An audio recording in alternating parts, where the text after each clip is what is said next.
मेलमिलाप भनेको हामीले सरसर्ती हेऱ्यौँ भने हामी कहाँ अल्टरनेटिभ डिस्प्युट रेजोल्युसनको लागि अहिलेको संविधानको धारा 51 को 2 पनि राखिएको रहेछ।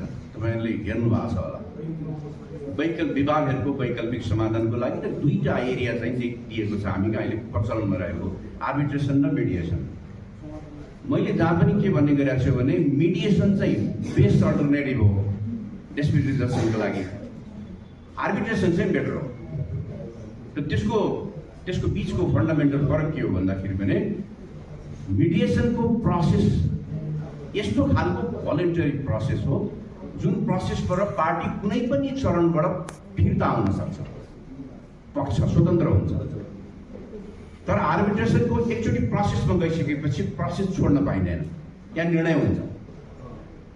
मिडिएसनको तपाईँले 5 वटा 10 वटा 15 वटा सिटिङ बस्नुभयो, गर्दै जानुभयो, लास्टमा तपाईँले चित्त बुझेन भने पार्टीले छोड्न सक्छ। तर आर्बिट्रेसनमा जो सुविधा हुँदैन, आर्बिट्रेसनमा मन्स तपाईँ इन्ट्री गर्नुभयो, अब म चाहिँ यो छोड्छु भनेर जानु मिल्दैन, किनभने आर्बिट्रेसनको त्यसपछि गएर फाइनल अवार्ड हुन्छ।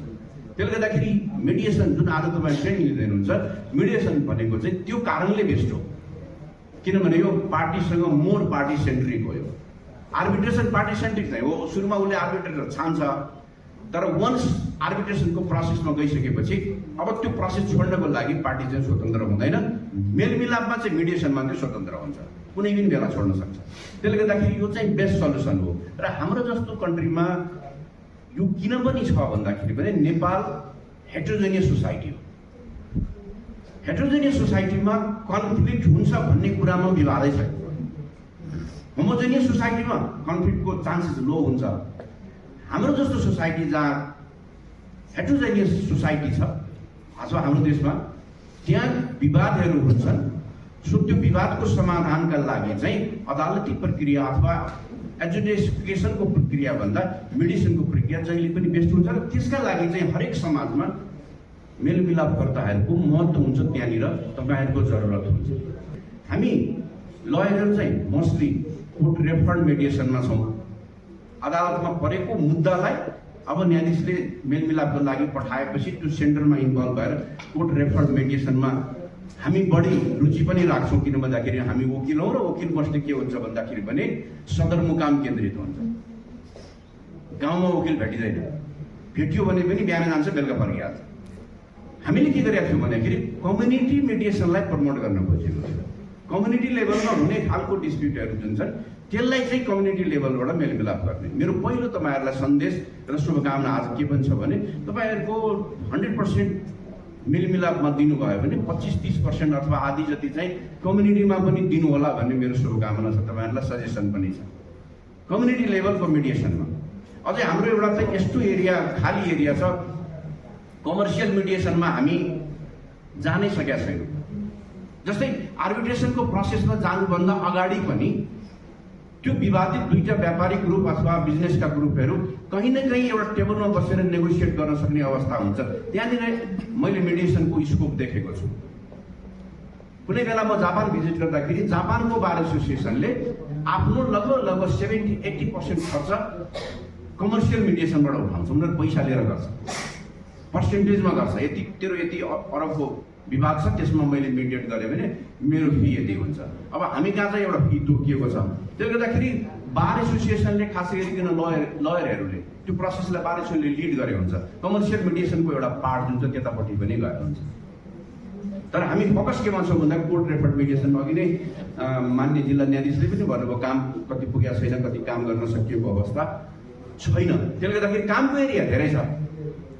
अदालतमा मुद्दा फैसला हुन नसकेर वर्षौँ वर्ष अड्केर बसेको छ। विडम्बना नि तल्लोपट्टि मिडिएसनमा मान्छेलाई काम छैन भनेपछि यो दुईको बिचमा केही न केही गर्नुपर्छ जस्तो लाग्छ। त्यसका लागि हामीले सदस्यबाट अहिले चाहिँ के सुरुवात गरिएको छ भने सुरुमा प्रत्यक्ष झिकाउँदा या दोहोऱ्यापाको निस्सा दिँदा नै 3 महिना 5 महिनाको लागि मेलमिलाप केन्द्रमा मेलमिलापको लागि पठाउने भन्ने पनि तपाईँहरूले अहिले दोहोऱ्यापाको निस्सा र झजीको आदेशमा तपाईँहरू त्यो देख्न सक्नुहुन्छ। मेलमिलाप हुने मुद्दालाई अब पहिले के हुन्थ्यो भन्दाखेरि पनि प्रत्यक्ष झिकाइन्थ्यो, अनि मुद्दा सर्वोच्चमा पालो आउनलाई 5-6 वर्ष लाग्थ्यो। अनि जतिखेर पाला आयो यो त मेलमिलाप हुने खालको मुद्दा हो, एकचोटि चाहिँ केन्द्रमा ट्राई गर्ने हो कि श्रीमान भनिसकेपछि अब 6 वर्षपछि बल्ल मेलमिलाप होला। त्यो डाइनामिक्सलाई हामीले चेन्ज गरेर के भन्यो भने प्रत्येक झिकाउँदा नै प्रत्येक हाजिर भएपछि केन्द्रमा 3 महिनाको टाइम दिएर त्यो बेलामा मुद्दा पेशी पनि हुँदैन, पालो पनि आउँदैन, त्यसले गर्दा त्यतिखेरै मिल्यो भनेर फेरि के हुन्छ भन्दाखेरि पनि अदालतमा मुद्दा 4-5 वर्ष लडिसकेपछि त्यो मान्छेहरूको बिचमा एउटा खालको रिफ्ट सुरु भइसकेको हुन्छ। बरु सुरुमै गयो भने मेलमिलापको चान्सेस पनि त्यहाँ हाई हुन्छ। हामीले त्यो प्रोसेस पनि सुरु गरेको अवसर छ। म वकिल भइरहेको बेलामा क्लाइन्टहरू आउँथ्यो होइन, उसका कुरा मजाले उसले नचाहिँदो कुरा गरे पनि मजाले सुनिदिनु भयो भने 50% चाहिँ उसको त्यो ग्रीवान्सेस हिल हुन्थ्यो।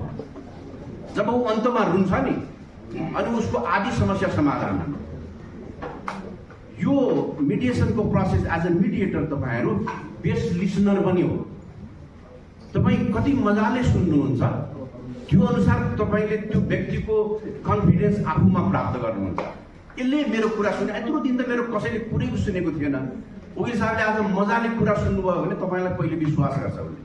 जब तपाईँलाई उसले विश्वास गर्छ, तपाईँले दिएका विकल्पहरूमा पनि विश्वास गर्छ, त्यहाँनिर मेडिएसनको चान्सेस हाई हुन्छ, त्यहाँ मेलमिलापको चान्सेस हाई हुन्छ। यद्यपि कि हामीले आर्बिट्रेसन जस्तो इम्पोज गर्ने होइन, हामीले प्रपोज मात्रै गर्ने हो। यो वकालत जस्तो धेरै फलिफाप हुने एरिया होइन, यहाँ कमै हुन्छ, तर यसले दिने जुन सेटिस्फ्याक्सन छ वकालतभन्दा 100 टाइम्स बढी छ। त्यसले गर्दा यसलाई पार्ट टाइम जब नबनाएर यसलाई तपाईँले आफ्नो जीवनशैली बनाउनु होला। जब मिडिएसन तपाईँको जीवनशैली बन्छ, तपाईँको वकालतमा मात्र के अरे व्यवसायमा मात्रै होइन, तपाईँको घरमा पनि तपाईँका घरका मान्छेले पनि तपाईँको बडी ल्याङ्ग्वेजै चेन्ज हुन्छ, तपाईँको अप्रोचै चेन्ज हुन्छ। आजको दिनमा मान्छेलाई फोन गर्न पनि कहिलेकाहीँ डर लाग्छ, कसरी रियाक्ट गर्छ भनेर। मान्छेले पोलाइट रिक्वेस्ट, पोलाइट अप्रोच कम हुँदै गएको समाज हो। त्यही कारणले मैले सुरुमै भने यो हेटेरोजेनियस सोसाइटी हो।